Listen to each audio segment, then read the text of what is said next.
Welcome to the next episode of How Positive Are You, our little podcast with big ambitions where we have unusual discussions about HIV and AIDS. Unusually factual, unusually intelligent, and best of all, unusually questioning and rethinking. I am Rethinking AIDS President David Crow in Calgary, Canada, and with me today is my co-host Elizabeth Ely in New York City. Hi, David. Hi, Beth. Our conversation today is with Brian Carter, a 50-something gay man in California, not a survivor but more like a thriver, and a vocal critic of the religious culture around so-called AIDS, particularly in the gay community. Are you there, Brian? Yes, good morning, folks. Nice to have you with us. Thank you. I'm glad to be here. We're eager to probe Brian for his deep thoughts on gay life in these times and how to free ourselves, gay and straight alike, of the fears and dogmas around HIV and AIDS. But first, let's reach into our mailbag, or rather our email box, our Facebook box, our Twitter box, etc., for the feedback we've been getting. Yeah, how are we doing? Well, we actually now have two podcasts that have more than 1,000 downloads. Number 26 with Dr. Nancy Turner Banks and number 31 with Maria Gonzalez from Monarcas, Peru. So as listeners, if you pass the word to other people, we'll get more podcasts over the 1,000 download mark, which means that more than 1,000 people have listened to the incredible information that our guests bring to us. Yeah, that's great. Just send our link to your friends and family and tell them this is a great show. Yeah, all you need to do is tell them it's howpositiveareyou.com, and that's good enough to get to our website. Great. From there, everything is easy. Got a little bit of feedback on our Facebook page, the How Positive Are You Facebook page. This was in response to your interviews, Beth, with Tricia Morrison, the wife of recently deceased Tommy Morrison. Dean wrote, "Great interview, Elizabeth and Tricia. I'm so angry when I hear this and never want to go see a doctor. Poor Tommy, he's really had it all. This is so sad and yet so typical for our society. Good to know that there are people who care." I loved Tricia's statements about not being in denial. She's made it very clear what it actually means. I want to say again, great interview. Thank you very much indeed. And then he finishes by saying, you're both doing a wonderful job with these interviews. It would be nice to have the former interviewers getting interviewed. I guess by that he means probably Celia and... Terry Michael. Terry Michael did this Terry back Michael, in yes. 2010. Yes. Yeah, the three of you talked to Tommy Morrison. They're both great and interesting people. Yeah, it was a great interview, the one in 2010, and I've linked to it. Thank you so much for your appreciation, Dean.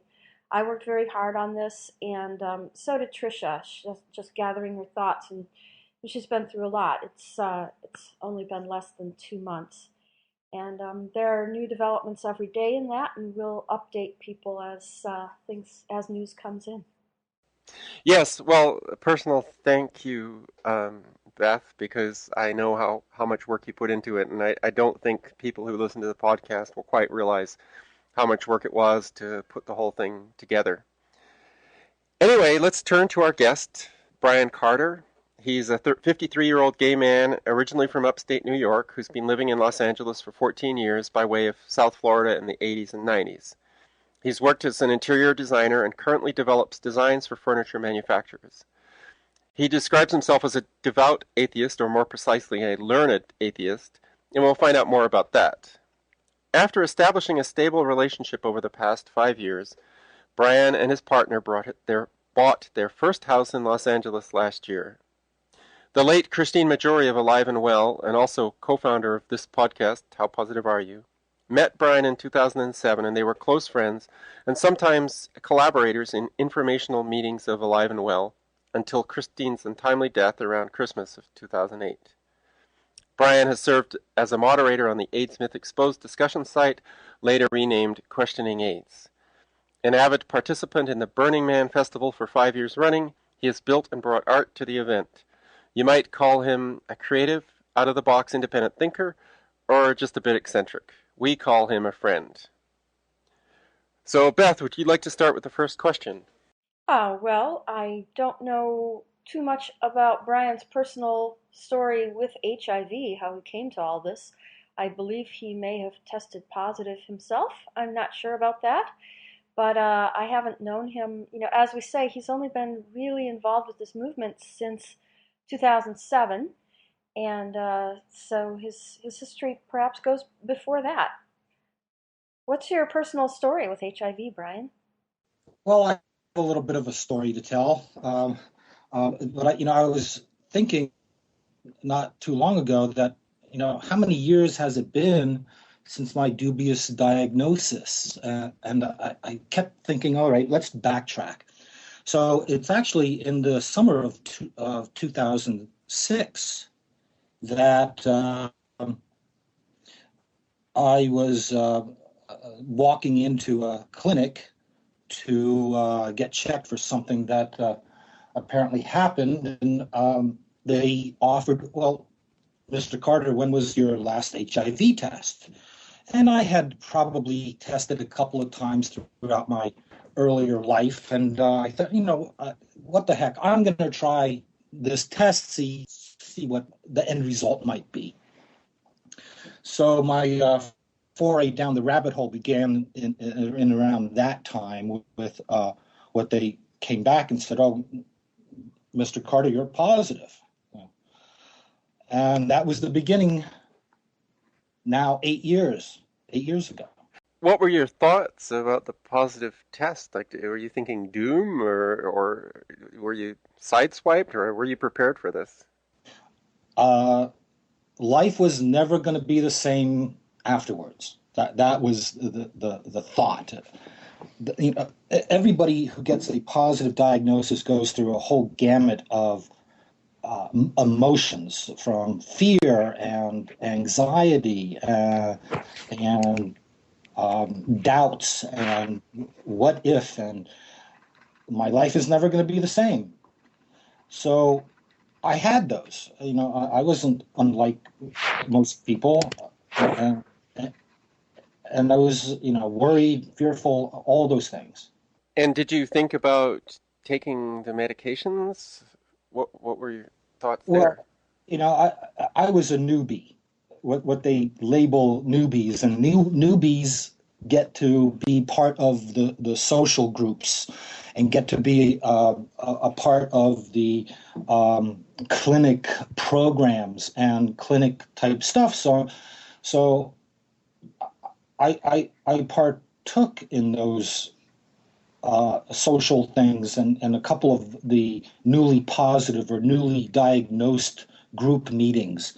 And I don't know what might have been in my mind or in my thinking in those times that, what something here just doesn't seem right. There's something awry. And it really is a range of things that happened right in around that time where the AIDS orthodoxy has this regimented, here's what you do. After you test positive, you need to come back. You need to come back and see us. Come back into our den, and we're going to do some more testing. And during that second time at the clinic for me, I asked a very simple question to the nurse practitioner who was giving me the exam and taking blood and all that. So I said, look, isn't there any natural holistic things that one can do for combating this, whatever it is, this virus? And she looked at me and said, well, Mr. Carter, those things don't work. Or if any of those things work, don't you think we would be doing them? And that just struck me a little odd. So that was one thing. Other things struck me a little odd, and I decided in that time that is I've got to see what the alternative information is. Hmm. And where did you go to find alternative information? Well, it's very easy. All you have to do is HIV alternative medicine Google search, Hmm. and what comes up, or what do you think Really? comes? What do you think comes up? Alive and Well, virussmith.com, Heal Toronto. Right. This was back in maybe like 2005 because I did a search like that in 2007 just to see what might come up when people do AIDS alternatives. And I came up with some pretty wild stuff like, There was one list of resources, and one of them was a group that was actually advocating alchemy. I mean, it was pretty wild. And then there were some lists that said don't go there, like I don't know, some library in Philadelphia said, if you really want to go to Cloud Cuckoo Land, you can read Peter Duesberg's stuff, you know. It made it sound really fringe. And these were like the first 10 to 20 results. You had to really go down in the results to find anybody like us. Well, I did a Google search for AIDS alternatives right now, and the first hit is Alive and Well.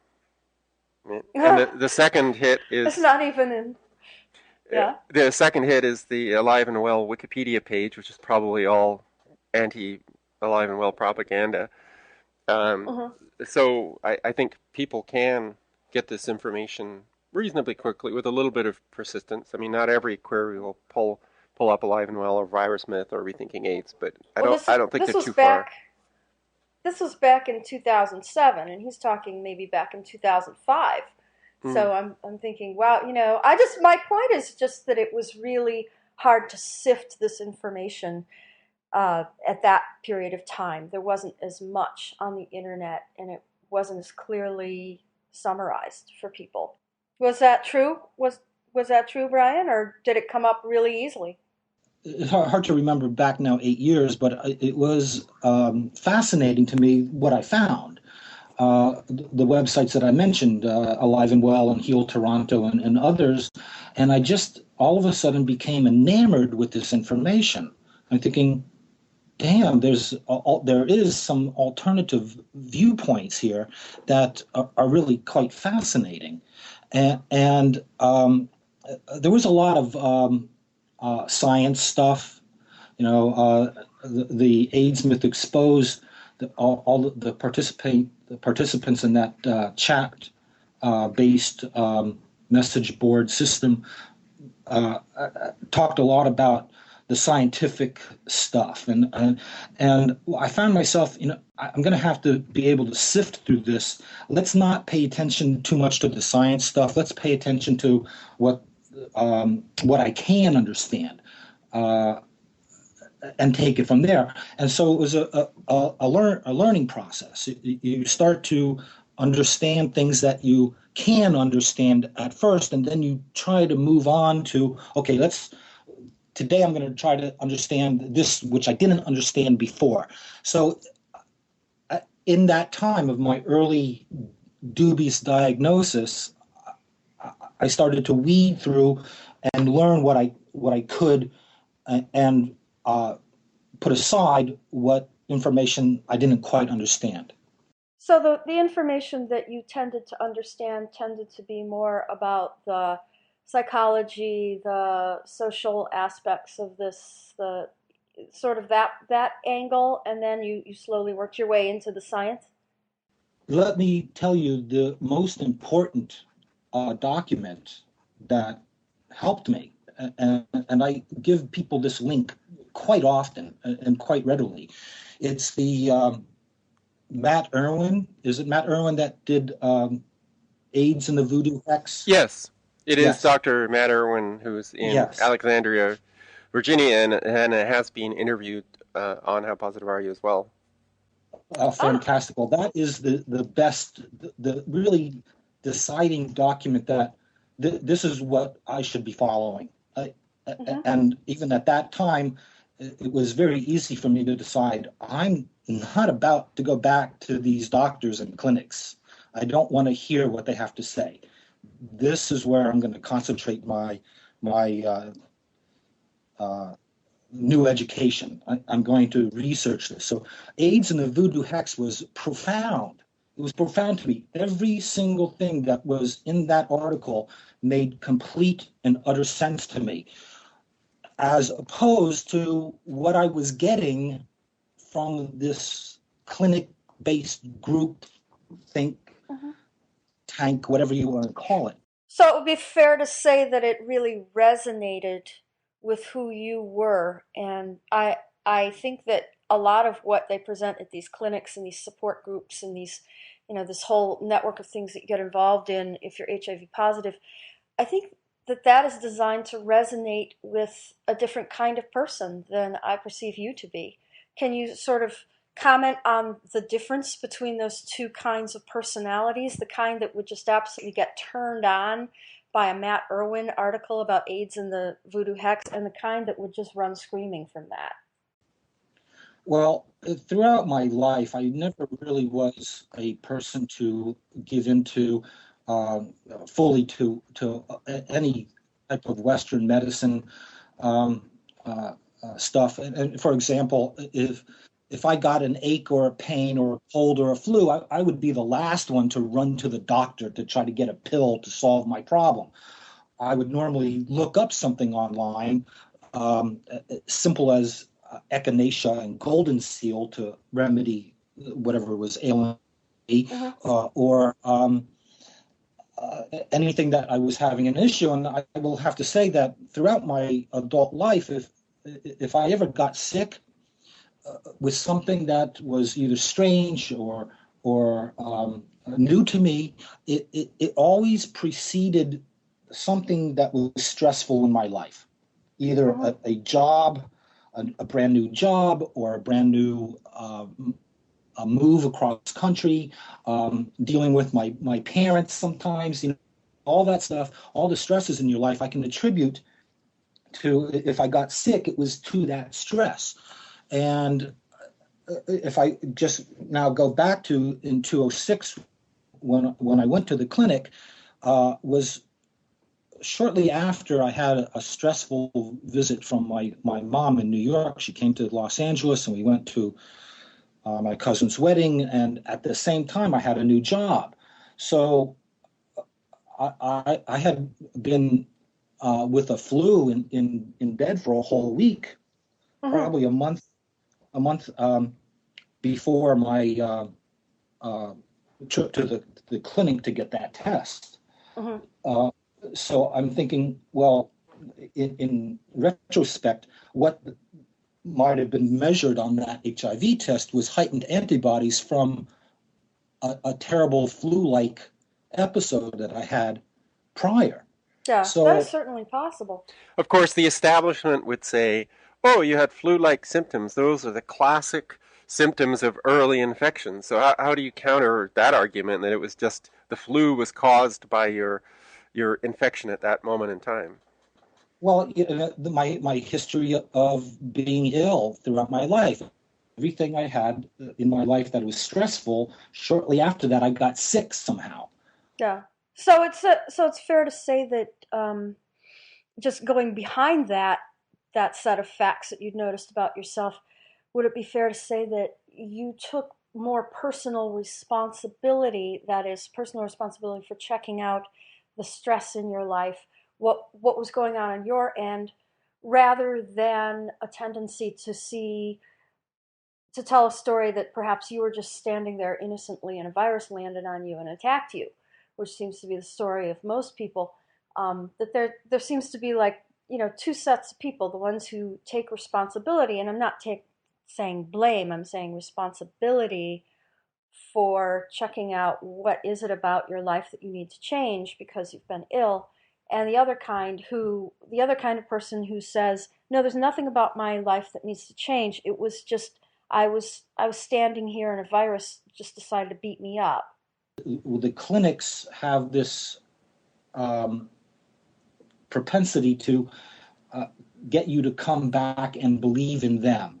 And what Uh-huh. I was doing at the time was trying not to believe in them. I was following some of the things and stuff that I was learning off of Alive and Well and the other websites. So I was studying this and getting away from the other thing that I fell into. Yeah, I mean, you mentioned another dichotomy, that they want you to believe in them, and you decided you didn't want to believe in anyone. That's sort of a sign of a certain basic worldview that is different from the usual basic worldview around these clinics, wouldn't you say? Well, true, and it's also a bit that myself that I don't necessarily believe in Western medicine. I don't think that what they tell you is really in your best interest. Now, obviously, if I got into a car accident and broke my leg or something, that I'm going to be very glad there's a Western medicine doctor in the hospital or whatever that I can go to. You know, if I get really sick and nothing helps me in the way of natural holistic or acupuncture, anything like that, I'm obviously going to take advice and possibly take drugs. Mhm. But my feeling is that I would never really want to go to a Western medicine doctor for anything. And I could tell you a really quick story is that one time at work, I was carrying a bolt of fabric, all right, tripped over another bolt of fabric and sprained my ankle. And I've sprained my ankle slightly here and there before, but this time it swelled up. It swelled up like big lemon on my ankle, and I was like really worried. And since it was at work, okay, here, go to our workman's compensation doctor. So Mhm. I go there, and the doctor gives me all this doom and gloom, and I'm going to be on crutches, and I'm going to have to come back with physical therapy. And here, take these pills for pain, and take these pills for anti-inflammatory. It was like another craziness at this doctor's office. And I thought, okay, that's well and good. The next day, I made an appointment for my acupuncturist. Went there, got treatment, got some Chinese herbs. The next day, I was walking like it never happened. so, Interesting. so if that tells you anything, I'm not about to, believe much of what's told to you about anything in the Western medicine realm. Right. I mean, the way I look at it is that if you go the pharmaceutical surgery route, you've basically eliminated the possibility of alternative medicine.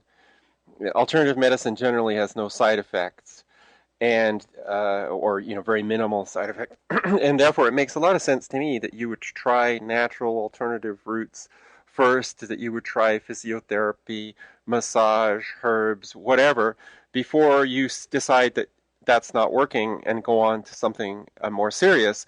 And so the medical establishment has to tell you that you don't have time for that, and that that's going to prevent the drugs from working or something. They have to come up with some story to try to prevent people from saying, gee, I'm HIV infected, maybe I can take some herbs and lengthen my time before I get sick, at least.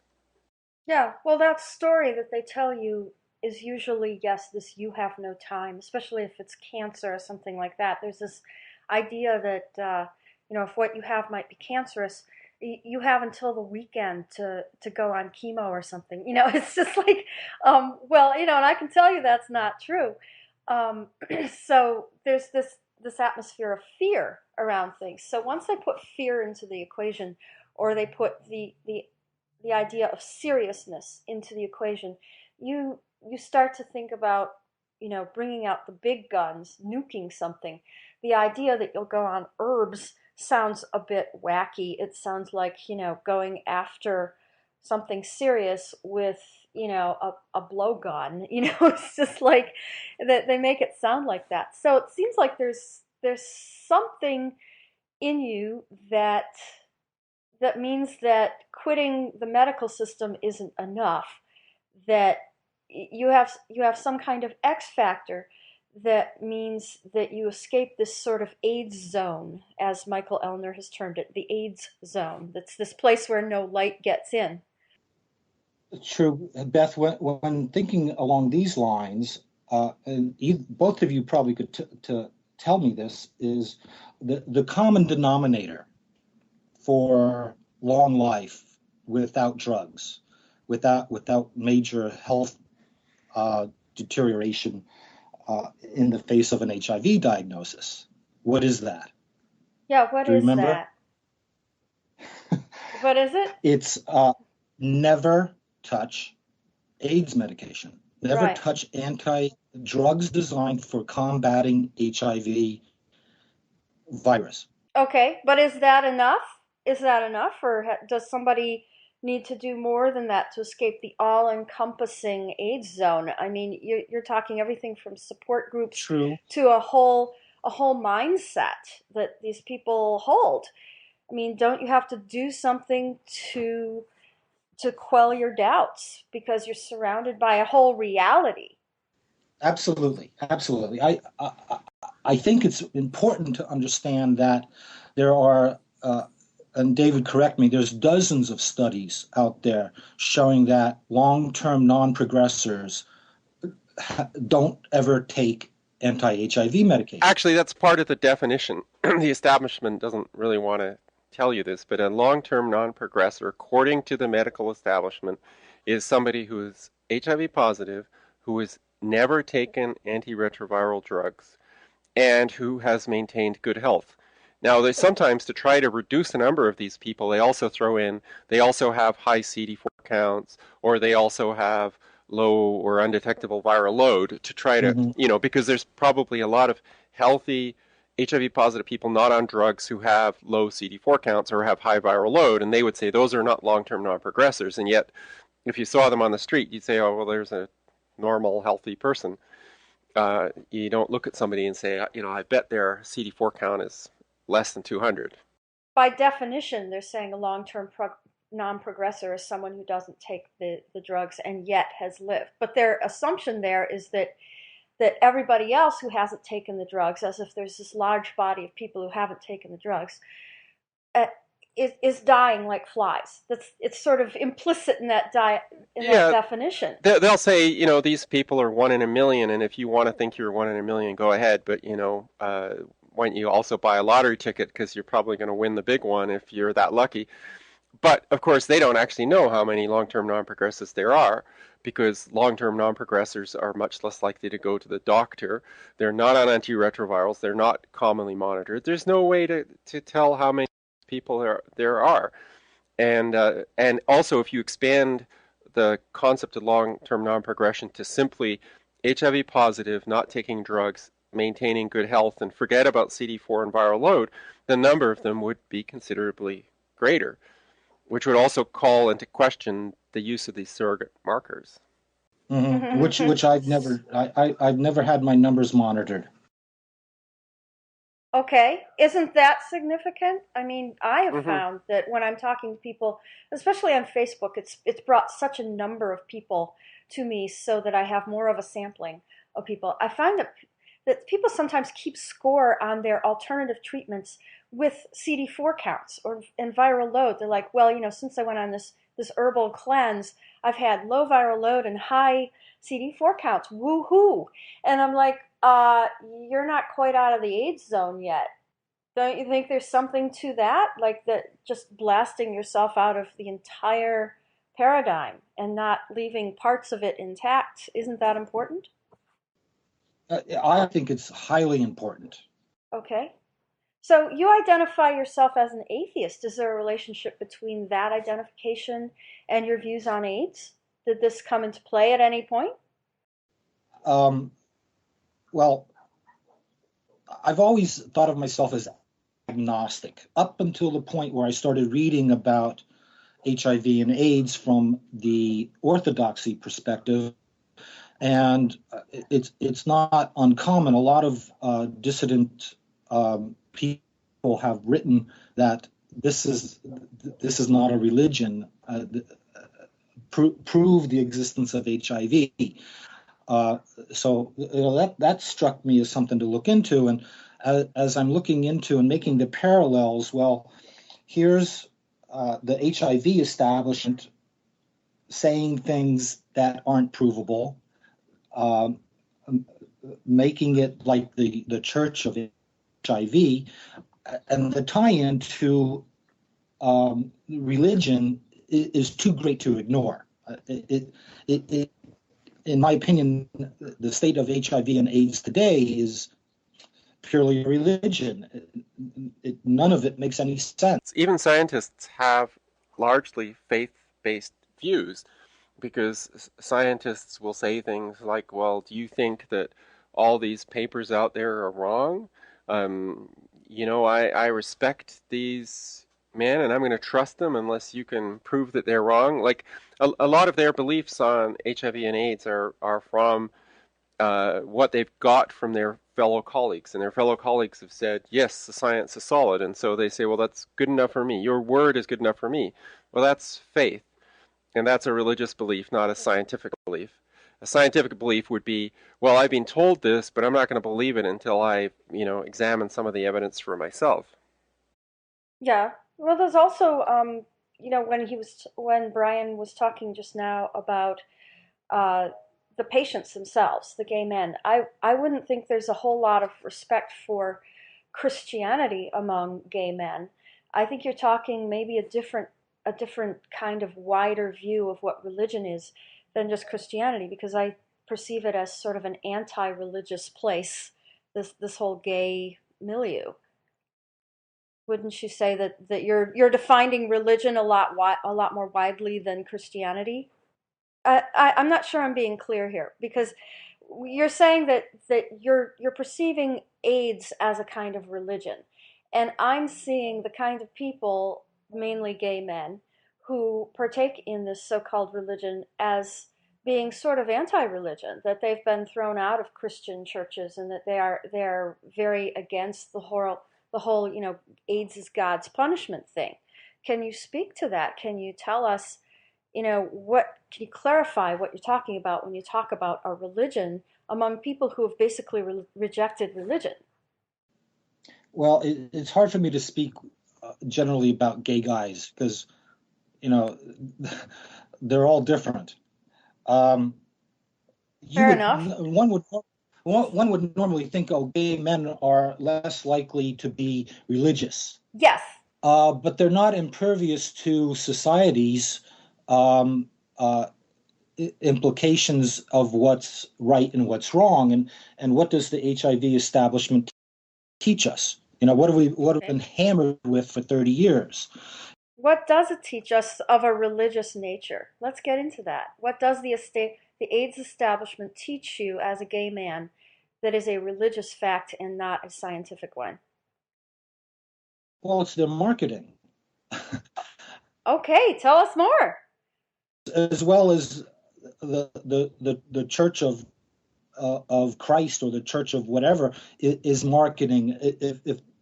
If a church can't survive unless it has followers, HIV and AIDS conglomerate, the state of it today, can't survive without its followers. So the marketing is there, and forget that it's uh, not based on anything but fact. It's based on uh, Well, it seems to be based on sound bites and slogans. Like, what's that one about, testing makes you feel better or is better to know or something? Better to know than not to know.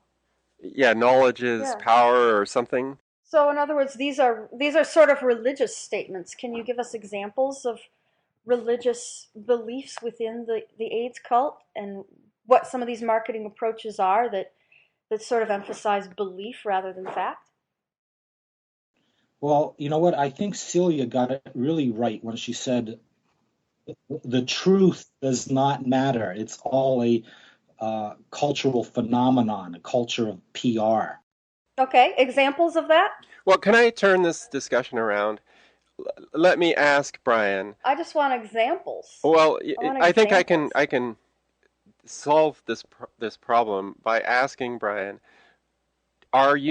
did you ever see any materials from the AIDS establishment that were giving you information about science, the scientific aspects of HIV and AIDS, or did it totally avoid that and give you, these drugs are life-saving, the HIV test is accurate? Like, was there anything that you would consider scientific in what you received from them? Well, you can't be dissident minded without knowing what the orthodoxy says. And what they want you to believe is that there's this virus, that this virus is going to eventually cause your demise, early death, if left untreated. I don't believe in it, just as I don't believe that there's this higher power that is the God Almighty. Right. I don't believe in something that hasn't been proven to me to be accurate. You just gave an example that they didn't prove to be accurate. It's an opinion. It's saying you're going to die unless you do what we say. Isn't that kind of a religious sentiment right there? Oh, absolutely.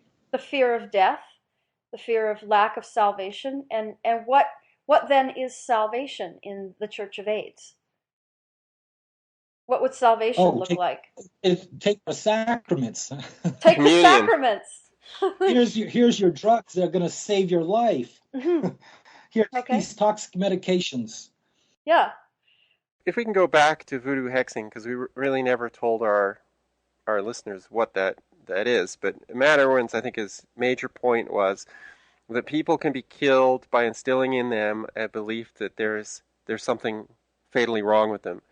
And he refers to a thing called bone pointing, where in Australian Aboriginal tribes, if they if they decided to, they would cast somebody out of the tribe, and they would point a bone at them, and presumably give them a curse or something, and tell them that they were going to die, and that person would leave the tribe and go into the bush and die, just like had been predicted.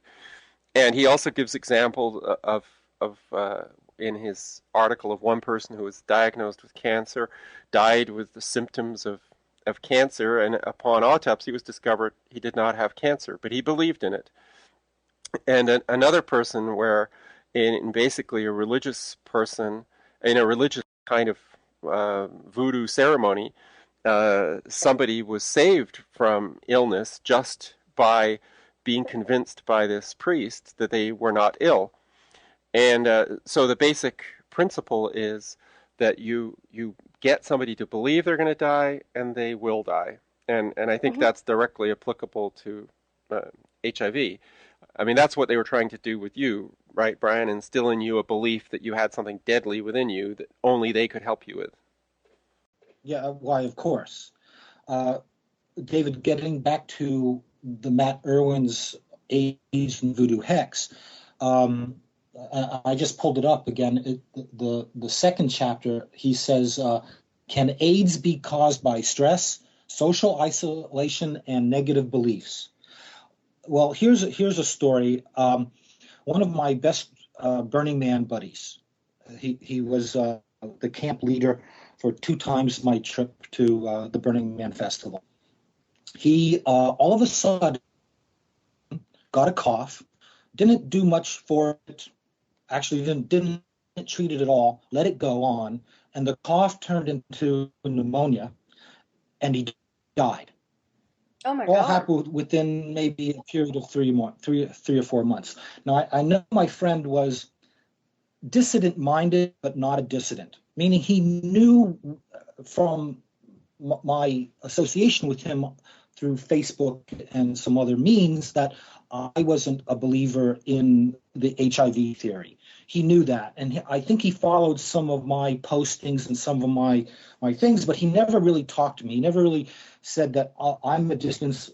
He did say to me, um, I support you or I agree with you. And that was it. And then all of a sudden I hear that he died. Well, I think that he knew about dissidents, but he never really took the time to study it. He never took the time to get into it. He probably just said to himself, well, I'm never going to take these drugs. Right. And he got sick and was fearful that if he went to the doctor, they'd prescribe him these toxic medications because of his HIV Right, diagnosis. Right. And right. he was fearful of that and just let his health go. So my point being is that it's not enough to not take the drugs. It's Right. not Mm-hmm. enough not to believe, uh, to say, I'm never going to touch these drugs. You have to have a certain mindset to understand that you have to stop thinking the way the establishment wants you to think. You've got to stop being a good sheep. You Mm-hmm. know, you've got to break that religious hypnotical spell that you've been put in. Hmm. That's Right. really the biggest main point. Aside from stopping the drugs is just not enough. Right. Right. I've I mean, David just spoke about some of the things that were in Matt Irwin and the the voodoo hacks, and Hmm. you also did, and I was just taking notes here. The belief that something's fatally wrong with you. Um, okay, well, what is fatally wrong with you? Well, in our society, it could be just being homosexual itself. That even though you're protesting from here to eternity, that you're marching in the Pride Parade and everything, these these feelings about yourself go way, way back to shame in, junior high school, thinking that you're different. You experience social isolation. You start to have negative beliefs that you haven't really examined. A lot of this stuff is so buried and so unconscious that all you can do is look at the surface and go, well, I'm not having any shame. I'm not having any problems. It really involves a really deep introspection.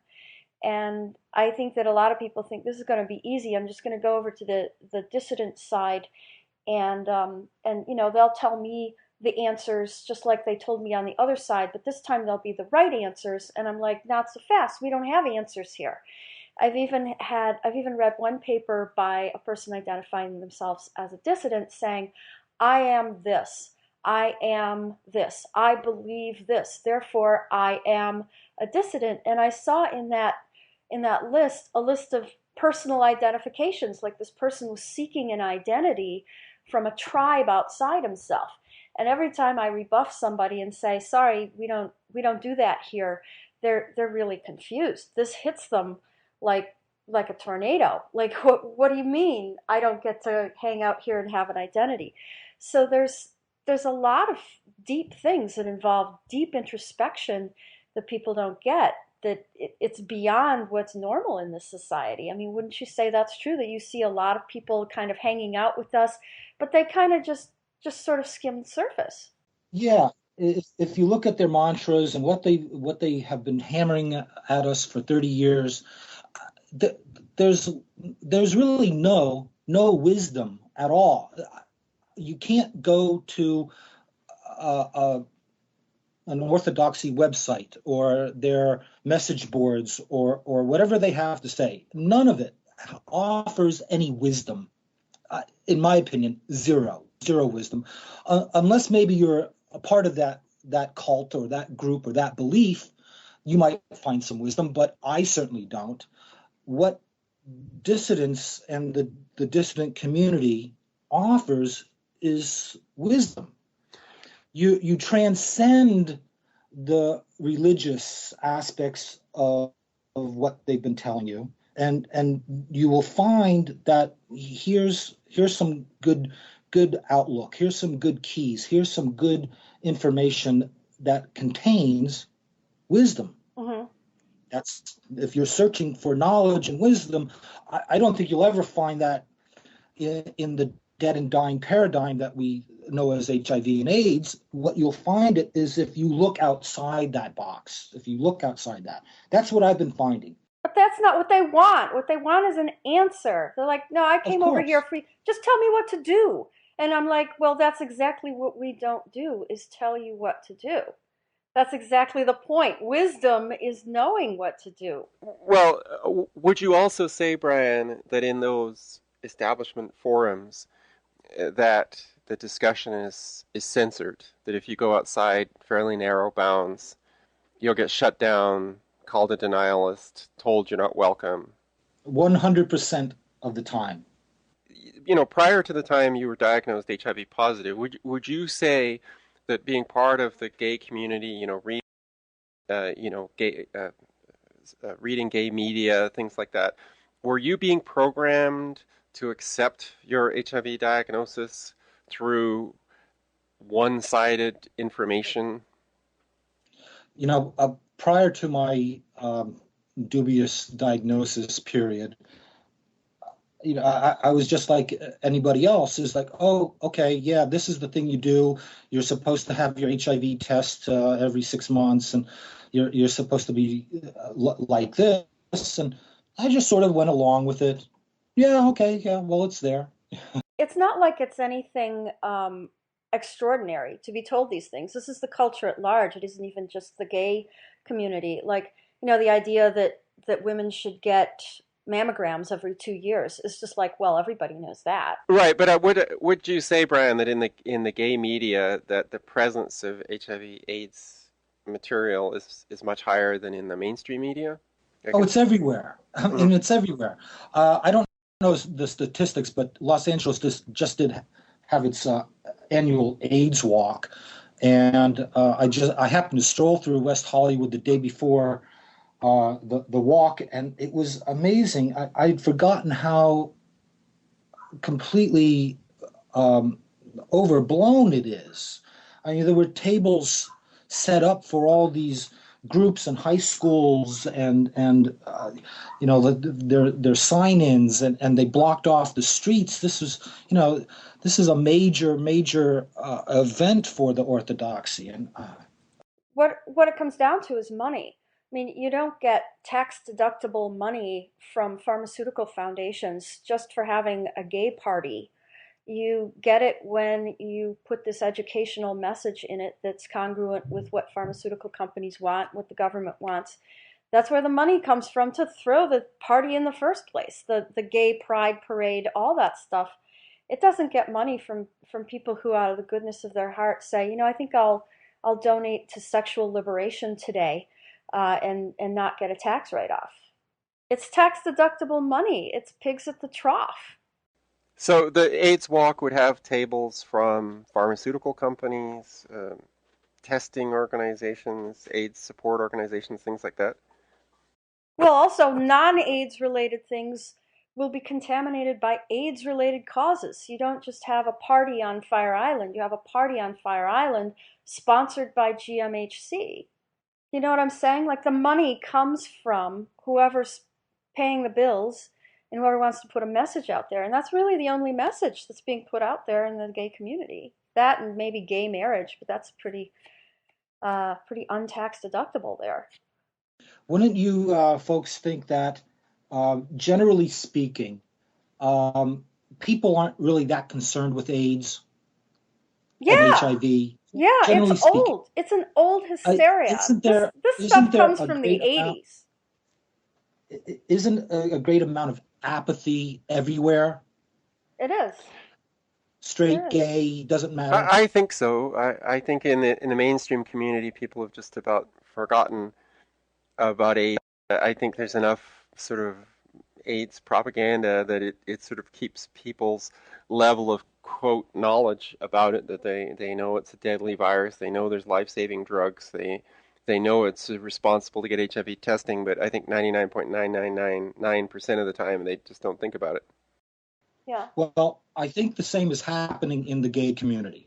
I mean, Hmm. I don't have any proof of any of this. I'm just being an observer that the apathy is running pretty high in the gay community. So, what does the orthodoxy have to do in order to keep it in front of us? They have to do the AIDS walks. They have to put the testing van in the middle of West Hollywood or the Castro or wherever. They have to constantly Exactly. remind gay guys that they got to go in for their HIV test. But I really think Exactly. that the apathy runs pretty high in the gay community as well. Would Right. you say? I mean, early in the AIDS era in the 1980s, there was a lot of energy. I mean, whether it was directed in the right directions or not is another question. But there was a lot of energy. There was a lot of individuals who, on their own, out of their own feelings, in order to try to do something, to try to accomplish something, try to help.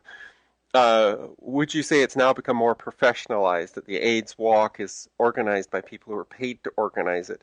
And there's still a lot of money in the system, and that enables them to organize these events, even if the average gay guy is pretty apathetic about it. Right. You don't even need the events. There's plenty of support and money to run the pause.com website or the all of these support groups and the like.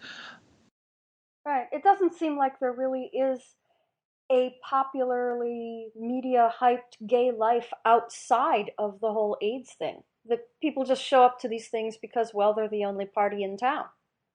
Uh, I don't know if I can comment too much on that, but I don't go to AIDS parties. Yes. Well, it seems like they all are AIDS parties, you know. It's just become all pervasive at a time when people don't really give a flip. Um, it's just sort of you have to give a flip because we said so. It's sort of strange, and it's all become sort of boring. It's from the 80s. It's so 1989, you know. Can we And sing? they Can we sing yeah. YMCA now? What? Yeah, can we sing YMCA? Yeah, exactly. I also have a suspicion. Again, I don't have anything that I can prove this, Mhm. but I think most gay men will never admit to the amount of unsafe bareback sex that they have. Right. It's not just heterosexuals who lie about sex. Exactly. Yeah. Um, you know, they'll never admit publicly to not using condoms, but Hmm. they all do. I mean, it's Right. just the way it is. I don't think you need any scientific studies on it. I believe that, since we've all heard the stories of, you must protect yourself against this deadly virus now for 30 years, and um, I don't think gay men believe it generally.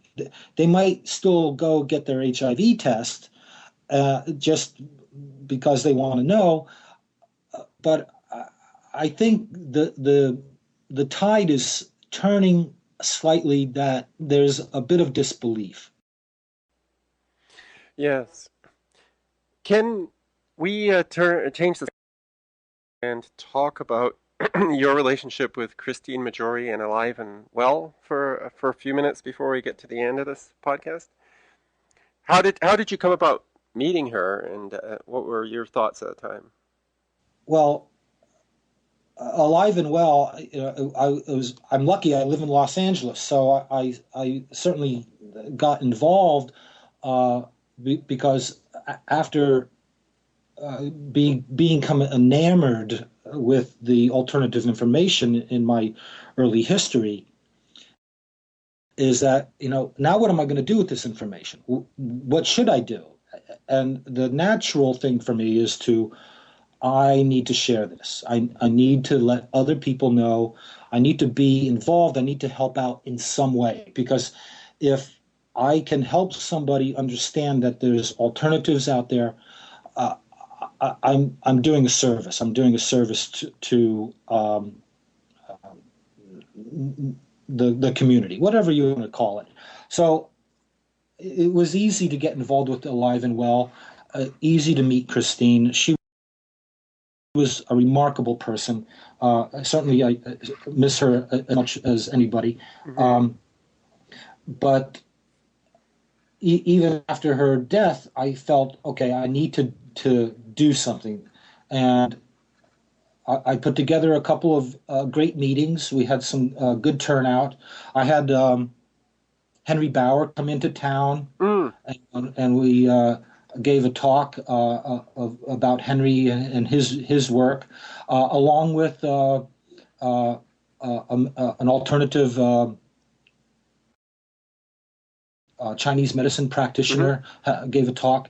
So I was very lucky to have the support of what Christine had made and developed.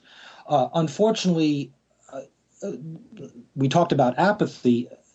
Apathy runs high in the dissident community too. Yes. We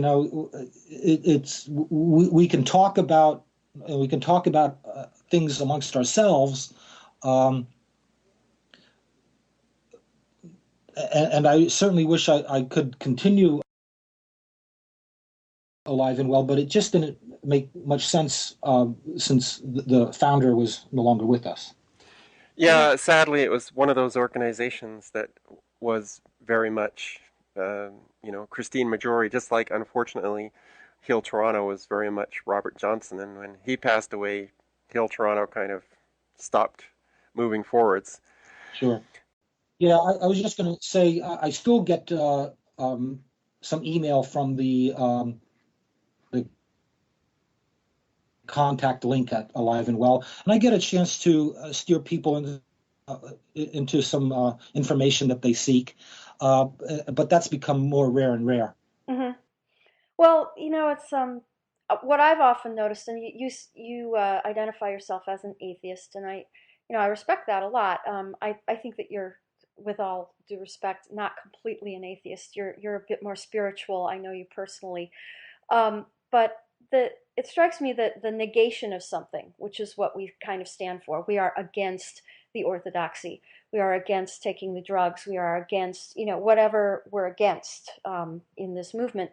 The negation of something is really not a basis of an inspiring movement. And so I've tried to steer things around to, well, what are we embracing?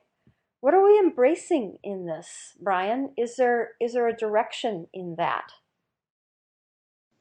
Health, well-being, and longevity, Really? which we all should be doing. Yeah. Yeah. Well, but that's not exactly like charge, health, well-being, and longevity. What would be exciting among that?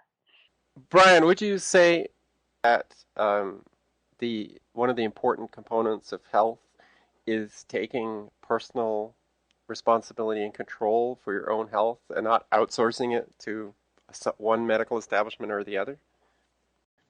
Absolutely. It's called do your research. Find out what's out there other than what you've been told. And to me, I'd like to actually start a new religion. Okay, and now that we've negated a religion, let's start a new religion around what we stand for. Maybe this is a direction forward, and propose something that would look like an embracing of pleasure and sexuality as innocent and beautiful, and an acceptance and allowing of all beings, no matter what their sexual orientation, a never ending curiosity about how the energy that drives the universe is, lack of a better word, love, and and a sort of total awe at the beauty of this world, biologically and spiritually. I don't believe that could ever have occurred by mere accident.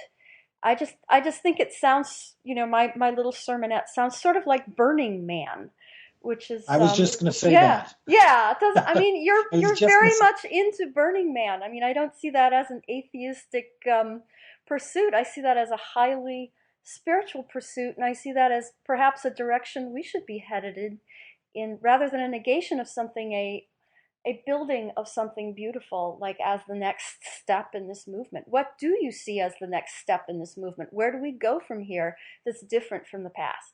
Yeah, well, Burning Man is very utopian. It's a utopian outlook on society, where the principles of Burning Man are radical self-inclusion, radical self-reliance, radical self-expression. Okay, now, Mm-hmm. and I think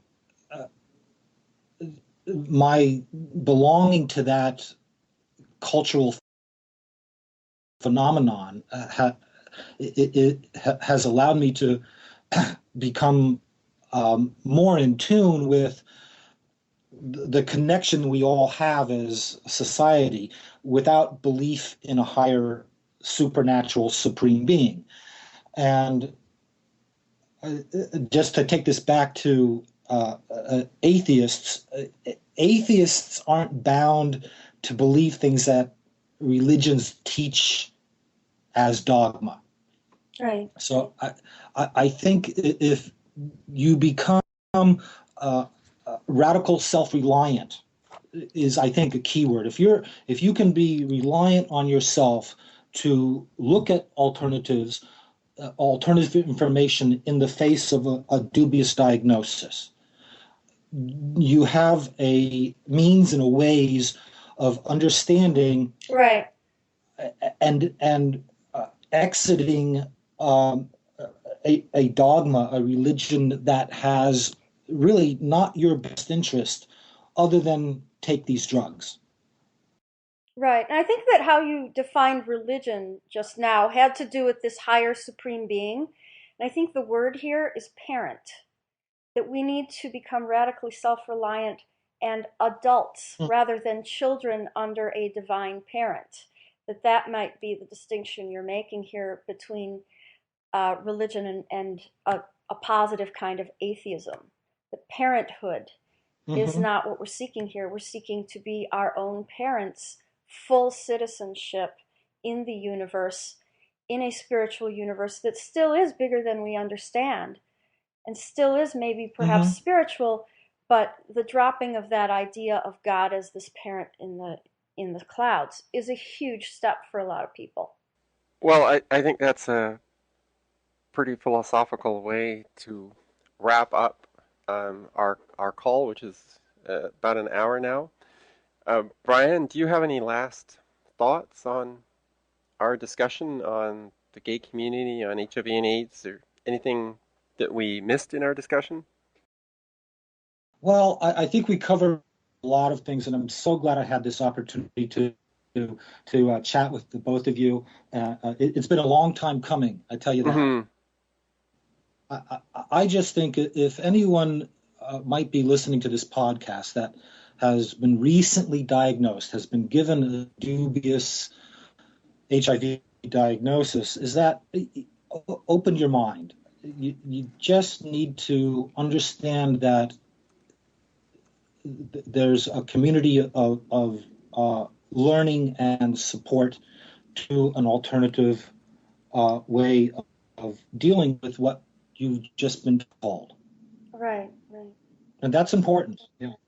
Right. They have to connect. They have to connect with a new crowd of people. Yes, I recently had an incident where where it wasn't HIV and AIDS related, but close. Somebody put up a request to assist with raising money for a charity. I did a little bit of research on the charity, saw that it was significantly funded by pharmaceutical companies, and posted this and saying I wasn't sure this organization was actually going to move the issue forwards and might actually encourage medical interventions that would do the exact opposite.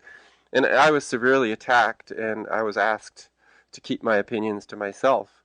And I think that people who are diagnosed with HIV and AIDS need to watch out for that and need to look at the unpopular opinions and make up their own mind um, in order to save themselves.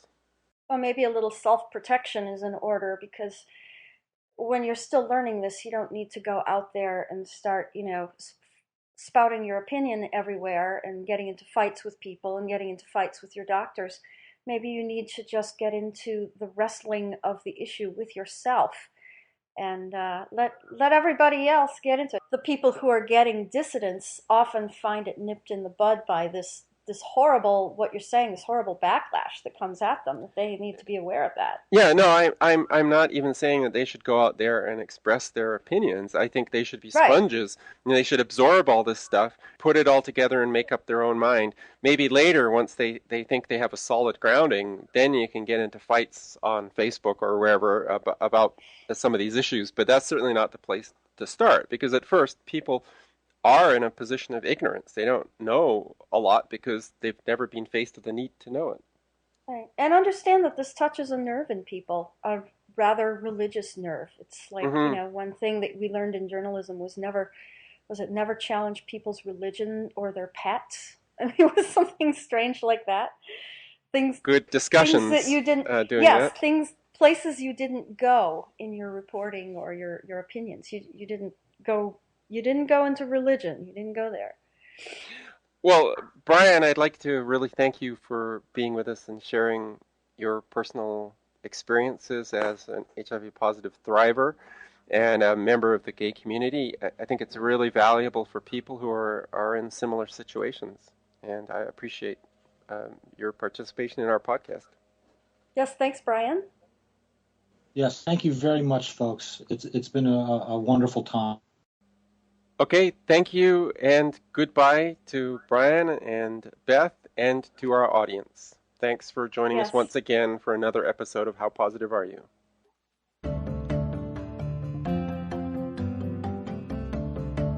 Thank you for listening to How Positive Are You? If you have comments on any episode, please email us at info@howpositiveareyou.com or leave us a comment on our blog, howpositiveareyou.com, on our Facebook page, or HPAY on Twitter. We appreciate all comments and we'll try to answer all questions. If you would like to be a financial sponsor of this show, whether as an individual or to advertise a product compatible with our mission, please contact us. We would love to have assistance helping this program grow. Goodbye.